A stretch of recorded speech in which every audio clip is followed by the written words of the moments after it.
Welcome to the Nick Blevins Family Ministry Podcast. Our goal is to help you maximize your church's potential. You'll hear from top leaders in children's, student, and family ministry about the principles and practices they use. Now here's your host, Nick Blevins. Hello and welcome to episode 16. In today's interview, I talk with Jeremy Lee of Parent Ministry, and we talk all about how can we partner with parents as churches, as church leaders. I know that's something that we all want to do. In fact, when I did a survey of next-gen family ministry, children's ministry, and student ministry leaders earlier this year, that was actually the number one topic people were interested in, was partnering with parents. So you'll love this podcast if that's of interest to you. Jeremy gives a lot of great practical tips and insight in this podcast that you'll love. There's one thing I want to tell you about on a personal note, not for me, but for Jeremy, that we didn't talk about in the podcast. And Jeremy said that I could share this with you, and he would appreciate your prayers. 4 months ago, Jeremy was diagnosed with cancer, specifically non-Hodgkin's lymphoma, and he's been going through treatments. And actually, last week, if you're listening to this when it came out, last Friday he had a scan, and then yesterday the news came back, and it was great news. Most of the cancer is gone, which is just awesome. Praise God. And only a small amount remains. So the treatments are going to continue, but they get to reduce from 8 cycles of treatments to 6. And so obviously Jeremy and his family are very thankful for that and the support they've received. So the journey's not over. Still has to continue, obviously, to fight that cancer. But I'd love it if you'd join me in praying for Jeremy and that he'd beat this cancer. And he's just an awesome guy. And all of us have probably been affected by cancer. I read the prayer requests in our church every week, and it's just heartbreaking how much cancer sucks. I can't really figure out another way to say it. So I was excited to hear the news, the good news that Jeremy got. And if you want to follow along in his journey and get those updates, there's a Caring Bridge site, and we link to that in the show notes for this episode. So if you just go to nickblevins.com/episode 16, there's a link in there where you can follow along and pray for Jeremy, and that would be a really cool thing. So something else that we talked about related to parent ministry and this podcast and all this kind of stuff, I asked Jeremy after we did the interview, kind of out of nowhere, I said, is there a way that like you all could give something away? Right? Because it's easy to ask other people to give away free stuff, right? You know what I mean? But I just know this is such a huge thing in parent ministry. They offer great resources and content. And so I asked if they could give something away, and they said yes. And they came up in a big way. So they're going to give away one free lifetime membership to parent ministry to one person. So somebody who's listening here, somebody who reads about it on my site, all you have to do is go to the show notes at nickblevins.com/episode 16. Look for the link in there that talks about entering to win the lifetime membership. And then you click that, put your email address and name in there, and I'll send you an email with details. And basically all you're going to do is sign up on the Parent Ministry website for a webinar that's all about helping you do a better job partnering with parents. So even if you don't win, if you don't currently use Parent Ministry, you're going to get some free content and resources to help you partner with parents. There's 3 or 4 things that you're going to get along with that webinar. So I think it's a great deal. And obviously somebody's going to get a really good deal because they're going to get $600 a year worth of content for a lifetime. So whatever that is, tens of thousands of dollars. And of course, the money's not what's important. It's just the kind of done for you resources that you can use to partner with parents and kind of elevate that in your church. So just to find out more, go to nickblevins.com/episode 16. But let's go ahead and jump into my interview with Jeremy Lee. Well, today we get to talk with Jeremy Lee. Jeremy, welcome to the podcast. Oh, man, thanks for having me. It's good to be here. Awesome. Well, tell us a little bit about yourself and your family and maybe some of your journey to start parent ministry, which we'll talk more about. Well, about myself, I am a raving Tennessee Titans fan. Let's start there. Marcus Mariota. Because we are actually somewhat on the way to being somewhat kind of maybe, not really, but potentially good. So that's potentially good. That's a lot to get excited about. As a Titans fan, that is a lot, just to be honest. We've suffered for a while. But anyway, no, I live in Nashville, Tennessee. I have two amazing little boys, a 10-year-old, an 8-year-old, and, a huge part of who I am and what I am right now in my life in this season is being as available of a dad as I can to them. And then obviously I have a wonderful wife and I just enjoy my family a lot right now in this season of life. And that kind of speaks to parent ministry. I was a student minister, youth minister for about 20 years. And then just kind of got to a season where I had the opportunity to shift and create parent ministry. And that has allowed me to be more available to my family because you ministers, you guys have a crazy schedule. You work way too hard. So I decided to chill out for a little bit. Nice. That's awesome. So tell us a little bit about the churches you worked in, not specifically all the details, but you said you worked in student ministry in all of those churches. And did it look different or was it pretty similar in terms of your role and your responsibilities?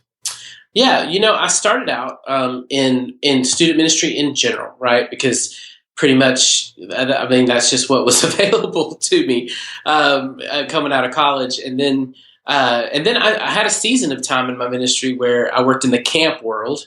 I spoke for Student Life for Kids. I don't know if anybody knows it, but it's a camp that's pretty awesome at the time. Yeah, I know of it. I know of Student Life. So anyway, at that time they were wanting me to be. They were encouraging folks to be like full-time itinerants to serve their churches that come to their summer camps all year round and retreats and things like that. So kind of led me to about a 5-year journey of just being full-time speaking and retreats and camps. And then I kind of came back and did full-time youth ministry, but I really began to get a passion for middle school specifically. And so I zoned in and became a middle school minister. And then towards the end became crazy passionate about parents, was really challenged about that, and that's kind of where I am today. So, I was going to say I remember following back then as you kind of made that transition and launched parent ministry, and I'd love to hear what were some of the things that really got you so focused on ministering to parents and wanting to equip churches to do that better. Was it part of your own family, part of being in churches and serving these students and realizing, we got to do a lot more for their parents? Is it all of that maybe? I think it came about my 14th or 15th year. I was in an office with just having kind of a informal mentoring session with a guy that I respected a lot that had been in ministry way longer than me. And, he just started to really, I'd given the freedom to ask me questions, and he started to ask me questions. And he said, Jeremy, just for fun, give me your top 5 students that you would say in your career up to this point just have gotten it. They're just, for a fact that they are disciples and understand what that means and going to live that, and you don't have any question about it. And I made that list pretty quickly. And so it was the follow-up question, though, that kind of got me and really rocked me a little bit, which was how many of those students got spiritual support from home? And for me, it was 100%. And it just really got my mind rolling to thinking, wow, the reality is sometimes I know at where I was overemphasizing my role in the students' lives. Because I really started to go past my top 5 and just think more and more. And just to be honest, the rule usually was that it was because they got spiritual support from home. Now, for sure, there's great stories, and I've experienced them, and I know folks that are listening have experienced great stories of students who had zero spiritual support from home and had a miraculous experience and just really got it.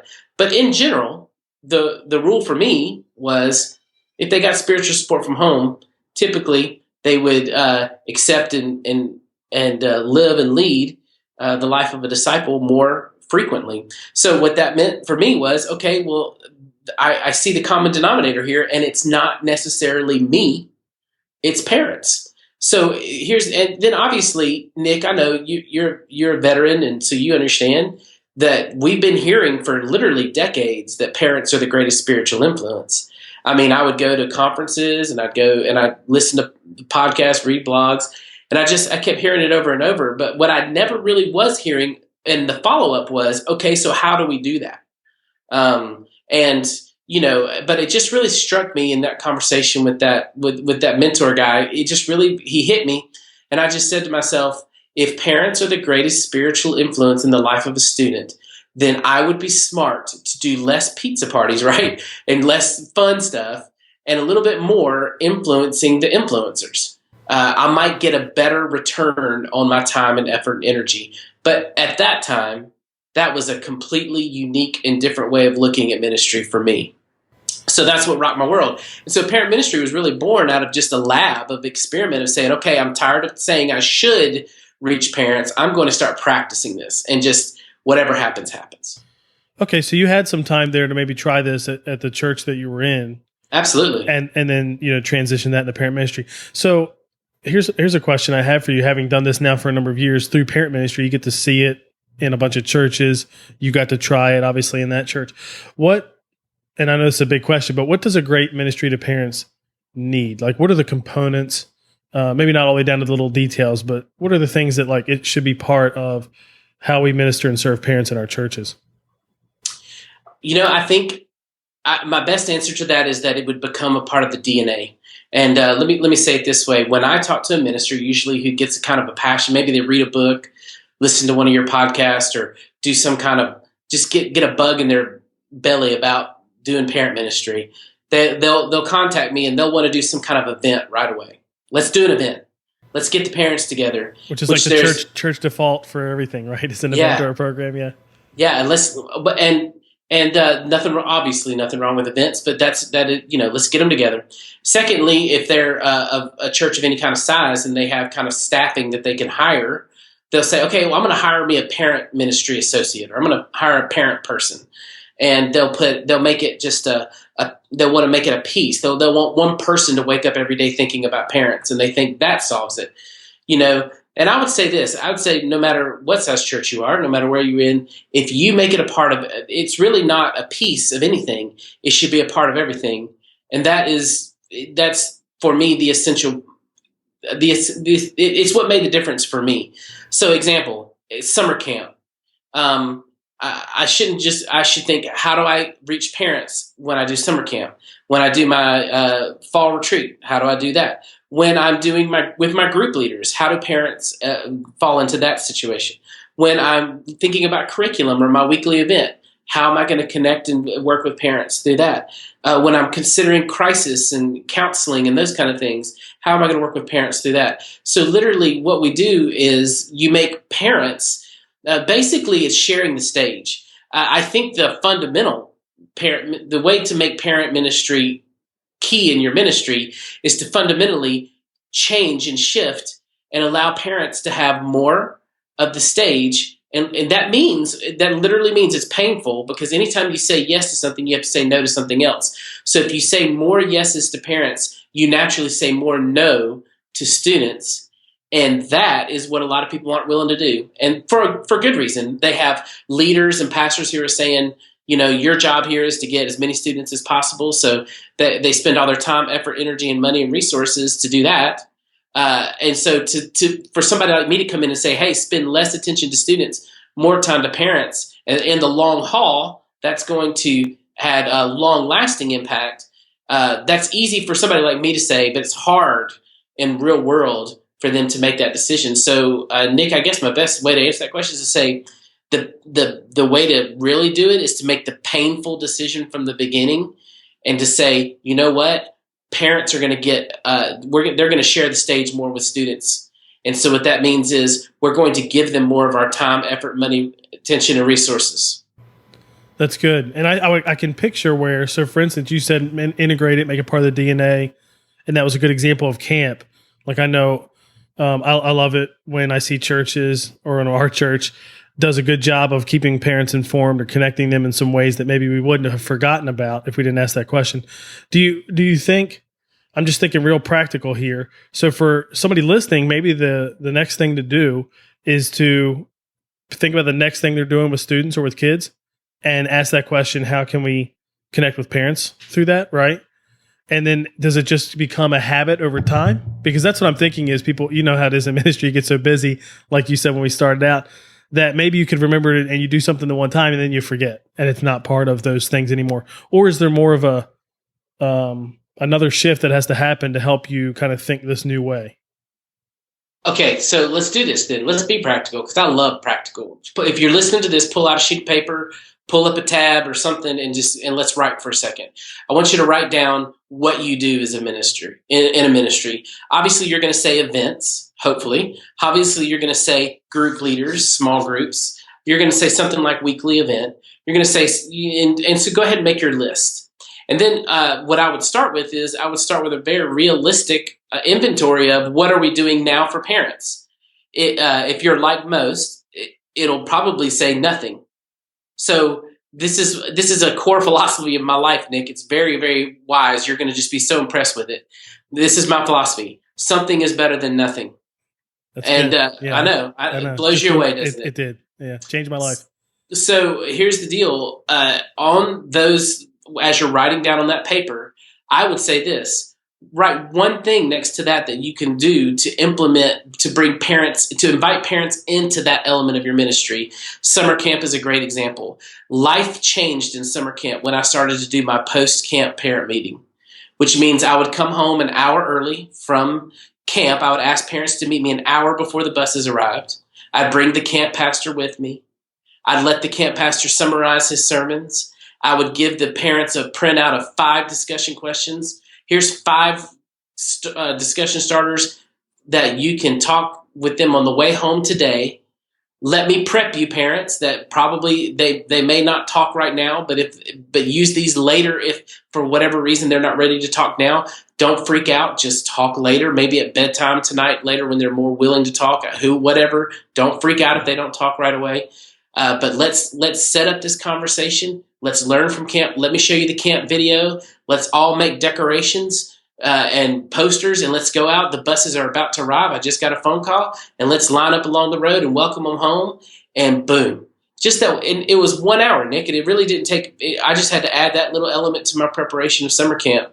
It made all the difference. It just built connections. The conversations I was having with parents afterwards, and basically, and this is what I would say philosophically.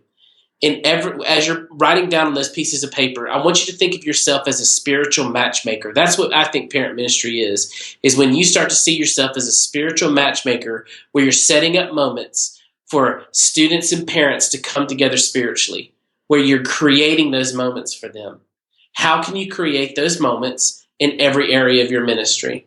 That's a great diagnostic question and exercise that would hopefully make it more practical. That's good. That's really practical. I just took a bunch of notes there. That's helpful. And I'm already thinking about like things we do and are we leveraging this enough? That's really good. So I want to talk about the parentministry.net and the service that you provide. So some of it just to help let people know because they may be interested and want to sign up for that. Also because in what you provide, you sort of give churches and leaders a framework almost. Some of the things that they could tap into, places where they could play spiritual matchmaker, for instance. So tell us about what that looks like, the different offerings there, and from there we can talk about maybe some of the specific elements. Yeah, and I'm going to give you some scoop today, Nick. I'm going to say some things to you that I haven't even said publicly yet. Isn't that good? Are you so excited? Exclusives. We love exclusives. Exclusives. Yeah. So number one, parentministry.net is how we started, and for a bunch of reasons, I've switched it now to ministrytoparents.com. I won't go into all the reasons. It's not even interesting, but it's ministrytoparents.com. And so, but basically I refer to it as parent ministry. And we started with this core program called Rites of Passage Experience. What that early on for me, I was fascinated by the idea that our culture has really crappy rites of passage. When I started to survey people, survey teenagers, they would say, hey, when I lose my virginity, I'm an adult. Well, that's horrible. When I get my sweet 16 or when I drive, that's an adult. Well, that's not really great. And I love how a lot of cultures do such a fascinatingly wonderful job of inviting people into something greater than themselves, which is ultimately a rite of passage, which is this idea of faith and family, and you're invited into it, you're led into it, you're welcomed into it, and challenged to, rise to it. I love all of that. And so that terminology for me was how we started Rites of Passage experience. And so we created a rite of passage or a transition for every grade, actually, ultimately from birth to 12th grade. And that really became the core of what we offered in parent ministry. But here's the exclusive. We are changing that now because that term rites of passage or rite of passage has kind of freaked parents out. We've learned that now after 5 years of doing it. They're like, what the heck is a rite of passage? It just didn't translate well in real world. It translated in the world of ministers. We understood that term and got it real well. But in real world, it didn't translate as well. So we're moving that to family experiences. We're just changing that term, and we're updating all of that material, and it's going to be released here in the next month or so. So I'm very excited about that. And so we're basically taking what we've learned over 5 years, and we're redoing the videos and changing everything, and just making not changing drastically. The content is very much the same, but just the way we deliver the content based on feedback from our ministers that have been using it for years. We are trying to improve it and make it better so that families can digest it a little bit more. But anyway, those rites of passage that we started with that are now family experiences are things like in 7th grade when they turned 13, we set up a blessing ceremony for parents to give their blessing, almost like a bar mitzvah type scenario, where parents can do that in a bunch of different ways. In 10th grade, we do something called Money Matters, where they get their first checkbook. They get a chance to talk about money, and parents get to kind of pour into them. 12th grade is a manhood, womanhood ceremony. 9th grade is a driving contract. 8th grade is purity weekend. I'm totally out of order now, but let's see. 11th grade is family heritage. There's lots of neat stuff in there. And like I said, it goes all the way down into preschool years.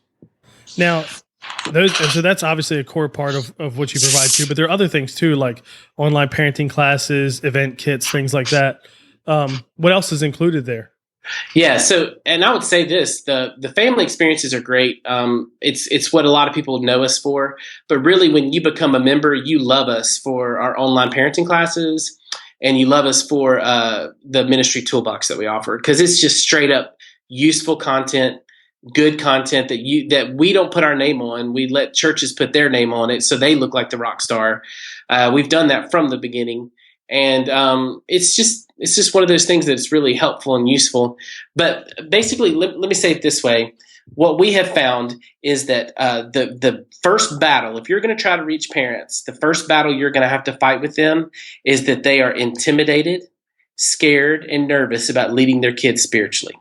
Yeah. Okay? So a lot of them, they're trying to figure out their relationship with God themselves. So for you to come up to them and say what is true, but it's still very intimidating for you to say, hey, you're the spiritual leader of your kid. Your kid's default understanding of God is going to come ultimately from you. Those kind of statements we think are inspiring. They really end up being crippling and paralyzing. So what the resources that we create with online parenting classes are very pain point based. It's basically just 2 emails and a well-produced video that we give that you can edit and change up however you want. But basically it gives churches a regular flow of content that they can do. And if you were to ask me, Jeremy, what's the one thing that if I was going to start reaching parents, what's the one thing you would say? I would say start sending regular, encouraging content, not informational content, inspirational content, and send it regularly. And so, because what'll happen is they'll ignore it. Just to be honest, they're busy and they'll ignore it, but they'll see it come through their inbox, or they'll see it come through their text message. And what they're going to start to realize is you are trying. You are starting a process where you are trying to communicate to them. And that's going to cue for them. And so the moment they go through some kind of crisis or some kind of pain point, they're going to start to see you as a resource that they can go to, not just for their kids, but for them as parents. And I think that's what you have to establish first. And that's what the online parenting classes do. Then obviously the ministry toolbox resources, they're just awesome. Like my classic example is we have one in there called actually forgot the name of it, but it's about what do you do in the first 24 hours after your kids have seen porn. And I love that resource because I use it as my example all the time. Like if you're a minister, parents come into your office, my kid just saw porn. Oh my gosh, I'm freaking out. What do I do? Obviously, you're going to counsel and pray with them and encourage them and everything. But when you send that follow-up email that says, hey, great time meeting with you today. Just wanted to attach a short little ebook that kind of walks you through exactly how to handle the next 24 hours. It's going to be okay. Remember, we're here for you. We love you. And you know what? You didn't do anything but attach a document, And so that's kind of the goal of parent ministry, is to really just help save time, save money, help them do something rather than nothing. That's good. That's really good. I know you mentioned that you kind of get your own branded kind of parent website, and you talk about it as the Magic Button website, which is fun. Yeah. So what is it, practically speaking, just so people understand, what does it look like? So they have a site that is kind of like branded with their church, but obviously has those resources from you all that parents can get to. Yeah, the Magic Button site, we basically say you can have a parent ministry site in 30 seconds, because what we found was, as we started jumping into this world, is that a lot of churches on their student ministry site, they had a parents tab, but it was always under construction. There was nothing there. Yeah. So, but that's because you got to have regular content, and that takes time, and that's what we try to provide, is that regular content.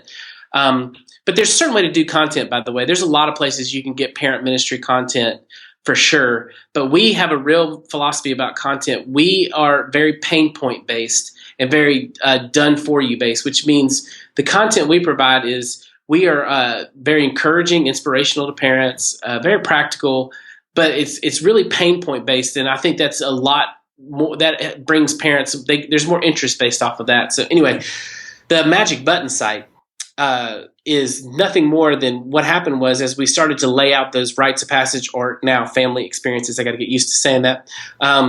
What would happen is, we at first started by saying, hey, you can download all the information off of our site and then create your own website.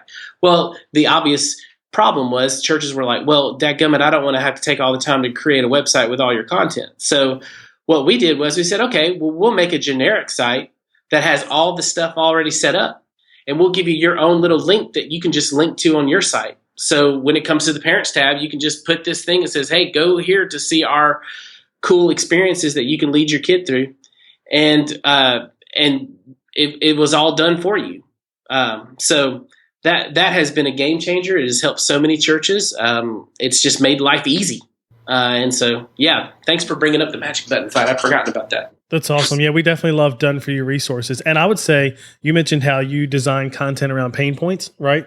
And that's very wise, because we have, Facebook pages and different ways we communicate with parents. But the best way we see, of course, interaction and can track maybe the stats and stuff is through Facebook pages.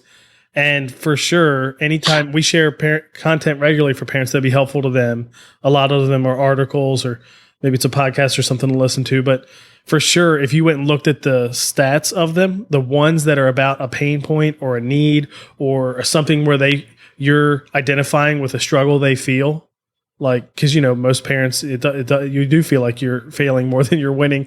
And anytime we have that, I mean, the interaction, the engagement is through the roof. Whereas if it's just kind of tips, or something like that without hitting that pain point, it's nowhere near the same engagement, which is interesting. Yeah, I mean, and I appreciate you asking me a lot about parent ministry resources. I think it's great, and I hope people join it. But just to be honest, if they don't, they need to at least know this, that parent ministry, how to do parent ministry, whether you're a 20-year-old youth minister who's just starting, or whether you have done it for 25 years, how to do parent ministry, because it's the same as youth ministry. They both have the same word in them, ministry.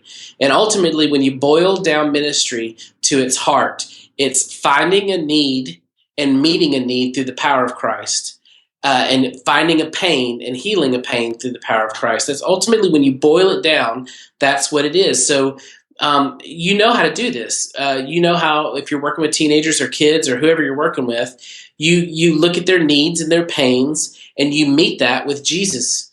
And so ultimately, you do the same thing for parents. It's just a different set of needs and a different set of pains. But really, ultimately, when you develop, this is where the churches that are doing parent ministry well have made a decision that they are going to allow their conscience and their heart to be affected by the pain and needs of the parents in their ministry, not just the students. And that is core. That's ultimately, fundamentally what has to happen, because we were taught, I was taught, I know this, that youth ministry was all about the teenagers, or it was children's ministry is all about the kids. And I would say that the new frontier of age-graded ministry has to include kids and parents, and how do we bring them together?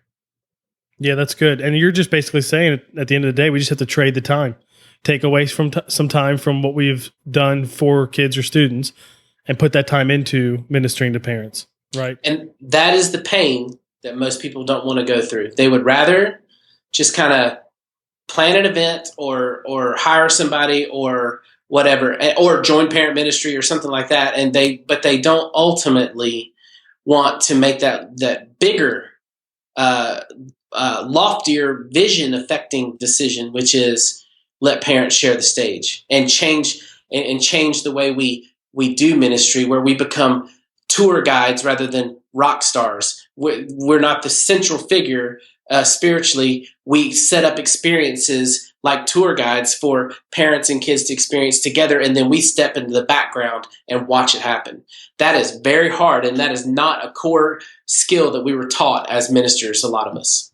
Yeah, I'm sure that's a big challenge. And the other thing, I'm just thinking out loud, but I wonder too if, another challenge and reason we don't do it is because while it is the same and it is ministry, and it's like you're saying, you just got to ask the questions, what are the needs and how can I help meet them? We may not have actually asked that question in a long time. We may have just been for 5 or 10 years running the same plays, ministering to students. We haven't actually had to think outside the box about, okay, there's a new need.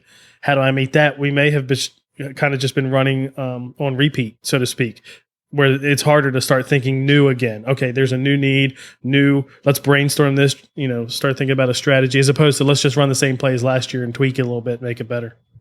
Yeah, I'll tell you this. Let me give you an example of when this came to light for me. I remember I was in a larger church, and it was the Wednesday night before the big weekend retreat, right? And that retreat was going to involve literally hundreds of kids, and it was going to be $20,000 budget for one event. I mean, blows my mind. I'm sure it blows a lot of people's mind. The amount I had spent 6 months planning, $20,000. The amount of effort, energy that was going into that event was stupendous. It was amazing, right? And like you had said, been doing it for years, had built that momentum, blah, blah, blah.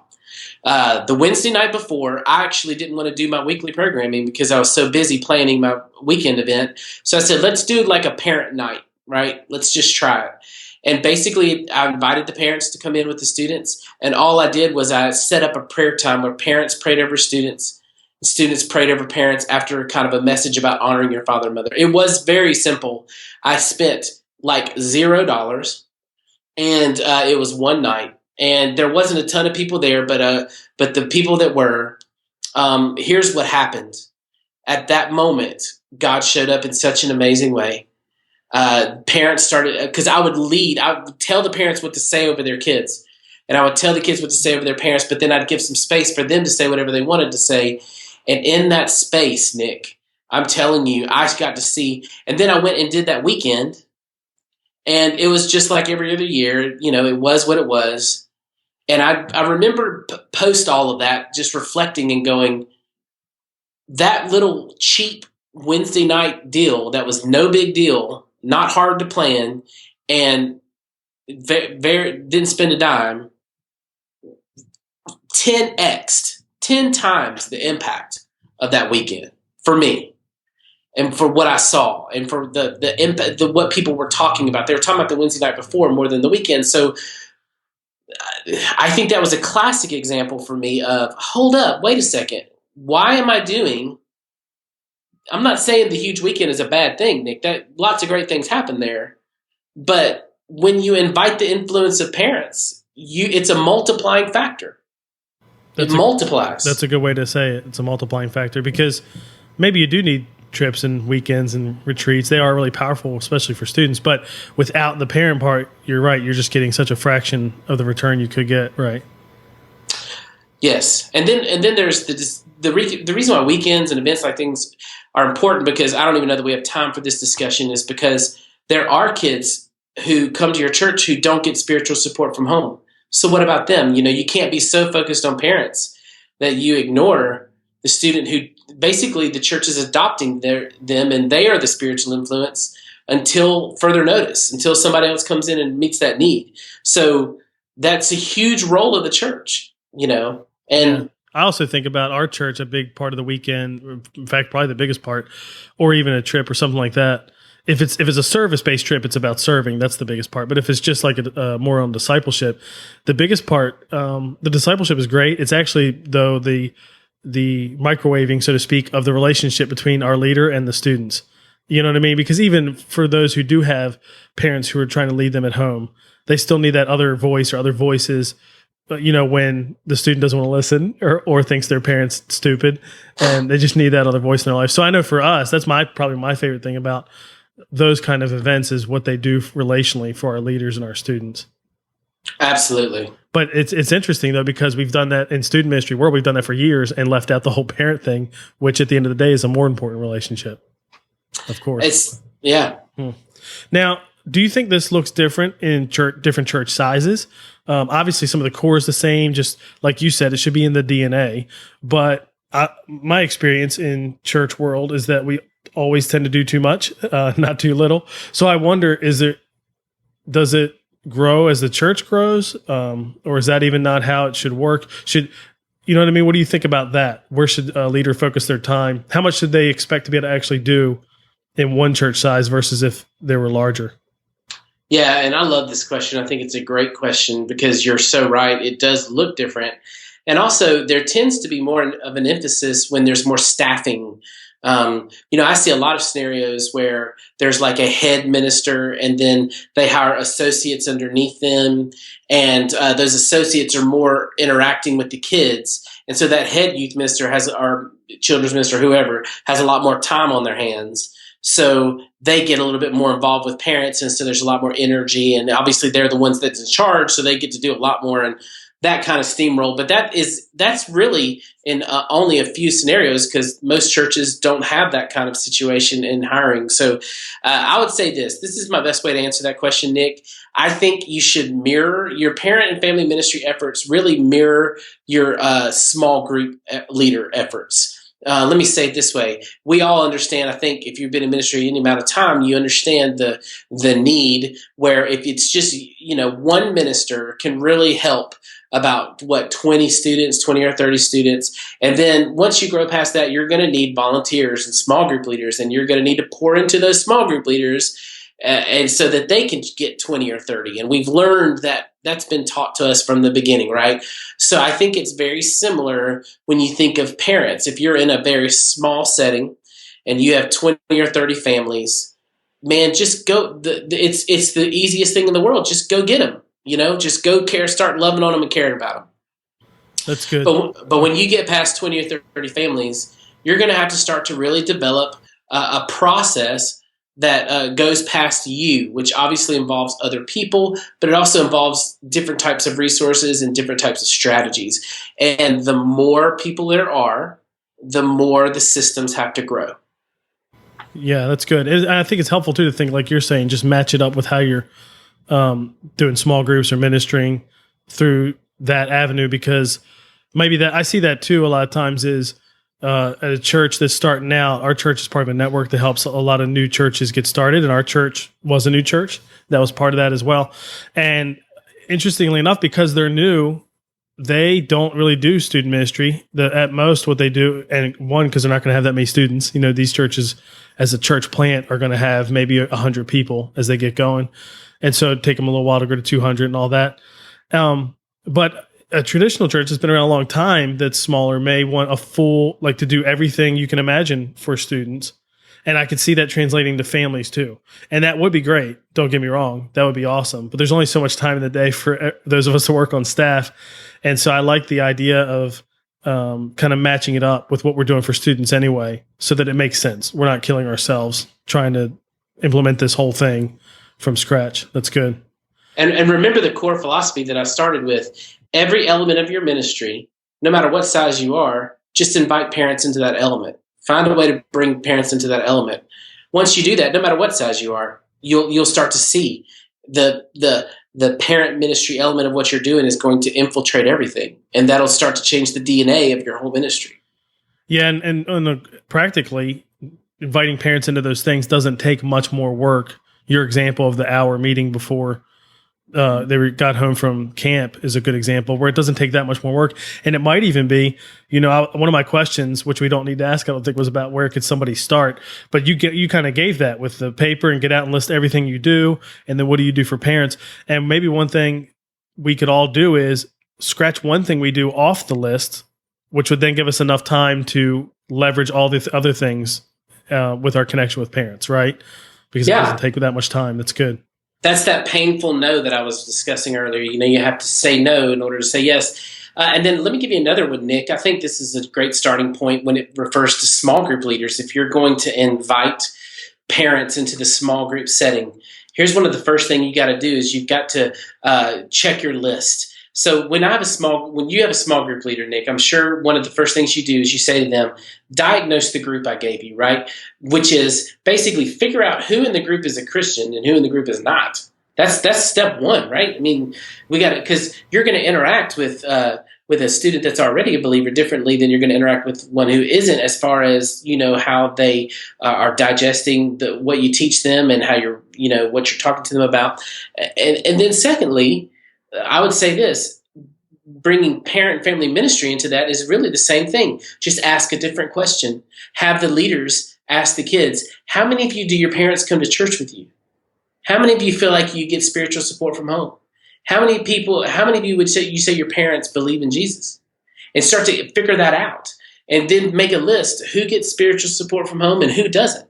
And when they have that list, you'll start to see small group leaders will figure it out on their own. They'll be like, oh, well, then I need to start interacting with these parents in one way and these parents in another. And then just simply teaching, because a lot of times your small group leaders are younger sometimes, or they're other parents, but teaching them how to talk to parents and helping them see that the whole picture of a student's life is not just what the student has to say about their life, but it's what the parents have to say about the student's life. When you bring those two stories together in the middle, you usually find the real truth of what's going on in the life of the student. But a lot of the times we teach our group leaders just to hear the student's side of things. And that's a skewed perspective. So just teaching those two things to group leaders, just training them to do those two things, it can change everything, and it invites parents into the process. That's good. Now, I have a question for you. It's related, obviously, to ministering to parents, but there's a trend of sorts in churches where previously children's ministry was kind of like its own thing. Student ministry, youth ministry was its own thing. They would work on staff together, but beyond that, they really just ran independently. And maybe in great churches, there would be some more teamwork, and the handoff would make more sense, coming into kindergarten, going into sixth grade or middle school or whatever. But now you're seeing a lot of churches where they're trying to unify that even more structurally and from a staff standpoint, right? Maybe one person leads the whole thing. But even from the parent's perspective, what it looks like when their child is in elementary versus what it looks like when their child is in middle school, there are differences, but there's a common thread. Do you think that's helpful, really helpful to parents? And is it worth the effort that churches are putting into it? My answer is yes, but it's a cautious yes, because just to be honest, that's a world of fairies and unicorns for most ministers.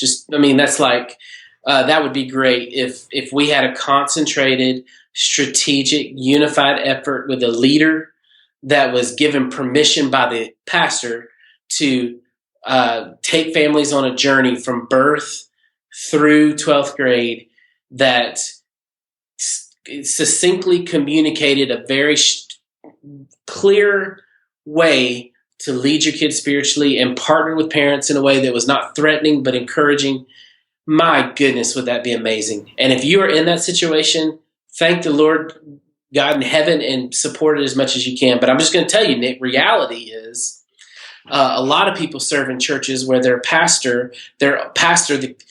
kids are humans and they've done something wrong at some point and they're ashamed that they're not that great of parents. So the pastor's kind of like, they kind of blow off parent ministry or family ministry because they got some shame involved with it, or they're just so focused on whatever their particular goals are, and those goals don't include family ministry, so that there's not great leadership from the top. And then also, a lot of times what happens is the children's minister is passionate about parents, but nobody else is, so they kind of feel all alone. Those are the stories I hear more often. So my answer to that is, if you have a situation where somebody is trying to bring a cohesive strategy together, man, go for it, because I don't know how, but that's awesome. I mean, that would be, in my opinion, ideal. But just to be honest, it's not present in most situations. Yeah, and it wasn't for a long time either. So obviously we're on the early end of even the desire to get there, much less the actual practice.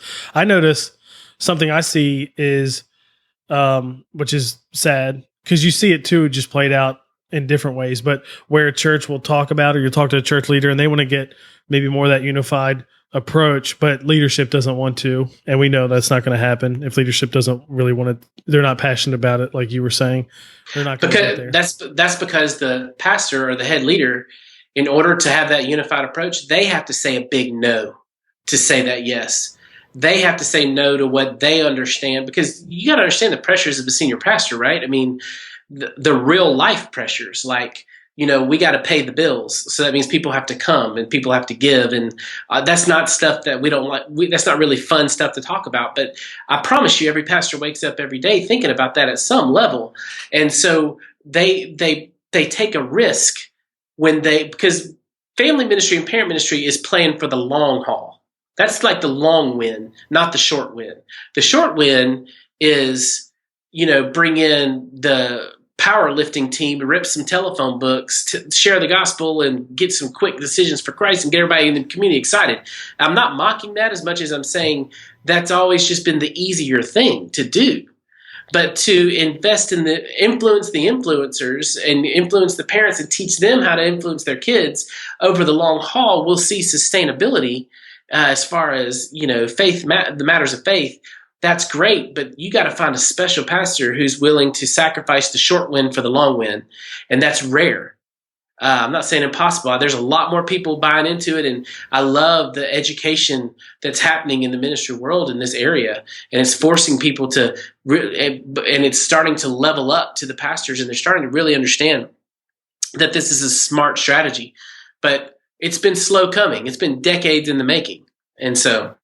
Yeah, the other thing too is, and I know this isn't talked about a lot, but it's possible. You just have to approach it in a really unique way. It's kind of hard to structure from a staff perspective as one team, unless your church is pretty large, which is not most churches. Until you're 800, 1,000 plus, you could do it. But like if you were a church, like I know when our church started out, you could do it, but you would do it mostly with the way you led volunteers, not really the way you led staff, because you don't even have that many staff, right? Mm-hmm, at that size. sure. So that's another thing that's probably a challenge for people. So then the effort is more about how do you do it behind the scenes? How do you work together? We weren't structured that way when we started, but just because we had, common desires and things from children's ministry and student ministry, I think it worked pretty well. Now it definitely improved. I've mentioned that to other people. It definitely improved when the structure changed and we really were one team, but it was still pretty good when we were just working together, just deciding to be on the same page. That's good.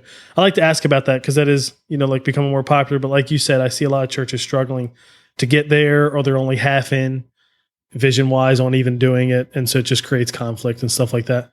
Yeah. Anything else you'd add for church leaders or even for parents about, how we can do this better, how we can minister to parents better? Hey, Nick, man, don't ever give me a chance to talk because I'll keep going, buddy. But I do have one other thing, actually. If I were to tell a ministry leader what's the one wow factor in parent ministry that is going to just change everything, is when you teach parents about the power of their blessing. And I didn't invent that term, the blessing. You guys probably know that book, The Blessing by John Trent. It's worth your reading. But this is what I have seen. I've seen that parents don't realize the authority and opportunity God has given them. It's like a superpower to tell their kids who God made them to be. Giving your kid a blessing really is not about blessing their performance. It's about blessing their identity. It's holding up a mirror to their soul and saying, I see that God made you to be this. That statement is so powerful, because we understand that because parents are the greatest influence, that means their words weigh the most in the heart of their kids. That means kids tend to believe what their parents say about them, good or bad. And I'm not just talking about saying nice things to your kids. I'm talking about saying, this is who God made you to be. That's a powerful statement of blessing. That is a very simple thing to teach a parent. And parents actually get really inspired to try it. So I would say this, I'd say to you, if you're about to be in front of a group of parents, try that. Just teach them. Say, did you guys know that God gave you an amazing influence in the life of your kids? And did you know that you have a superpower called giving them a spiritual blessing? Can I break that down for you? This is what that means. That means you can look into the eyes of your kid in a powerful moment and you can say to them, I believe God made you to be this. And your kid most likely will believe that. Is there anything greater you can do as a parent? And then just let that sit there. Those are the kind of moments you can have with parents. Parent ministry in the end is ultimately, I want you to remember this if you don't remember anything else, it's being a spiritual matchmaker between parents and their kids, setting them up to relate to God together. Neither one of them perfect, both of them searching together, letting them know it's okay for them to journey together. I think that is, to me, it's the reason why I started parent ministry. I think it's the key to long-lasting, sustaining impact. I think it's a multiplier in your ministry. I think it's amazing. So there's my parting shot for you, Nick. And thanks for letting me be here, by the way. We're both from Baltimore, Maryland. Yeah. I think that's amazing. Fear the turtle. Go Terps. Yeah, I don't know if anybody actually fears a turtle, which we're referencing Maryland's mascot, obviously. But I guess there's not a million really powerful, strong mascots. Somebody's got to take the terrapin. There you go. Well, I really appreciate you taking the time. This has been really, really helpful, really practical. How can people connect with you if they, want to reach out or have more questions? Just go to ministrytoparents.com. I have a webinar on there that's broadcast 3 times a day. Jump on there and just listen. It gives a lot of what I've been saying in this interview. You'll catch that again there and probably a lot more detail. And that would be the best place to start the connection. Obviously, if you want to talk to me, you can send an email, info at ministrytoparents.com, and that'll start that conversation as well. Excellent. Thanks, Jeremy. We really appreciate your time. This has been really helpful. No problem. Thank you. That was really good, wasn't it? Very helpful, very practical. I love how Jeremy talked about how we can partner with parents without adding a whole lot to our schedule, because the last thing we need, right, is one more thing. But this thing is so important, we may need to cut something to make room for it. Or it could be like he talked about, and it's just a simple add-on to something we already do. So here's some of the action items I have coming out of that podcast that might be helpful to you. First and foremost, pray for Jeremy. Sign up for his updates from the Caring Bridge site to learn about his journey and how it's going, but pray for him, pray for his family, pray that he beats this cancer. And we're already obviously so thankful for the progress that was made in the scan and the results that he got this week. Another action item is to do what Jeremy talked about, to make that list of everything you do in your ministry, then make a list of what you do for parents, and then pick one thing you can add. What's one thing you can add to partner with parents better? Maybe you have to cut something to add it, or maybe it just fits on as an add-on to something you already do. Another action item is to enter to win that lifetime membership to Parent Ministry. I don't know about you, but I love resources that are done for me that maybe I have to tweak them, maybe not. Maybe it's just easy, kind of like the Magic Button website to use right out of the box.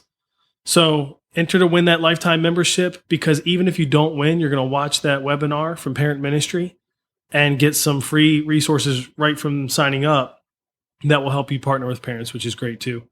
Another action item is you can talk about this idea of parents blessing their kids and giving their kids a blessing. That might be something that you want to do in your church, maybe for kids of a specific age. And then another action item might be to partner with small group leaders in your student ministry or your youth ministry and ask those students what spiritual leadership looks like at home, kind of like Jeremy talked about. It might be eye-opening, and you might change some things you do and how you do them after hearing that. As usual, you can get all the show notes at nickblevins.com/episode 16. Be sure to subscribe so you don't miss an episode. In the next episode, I talk with my friend Matt McKee.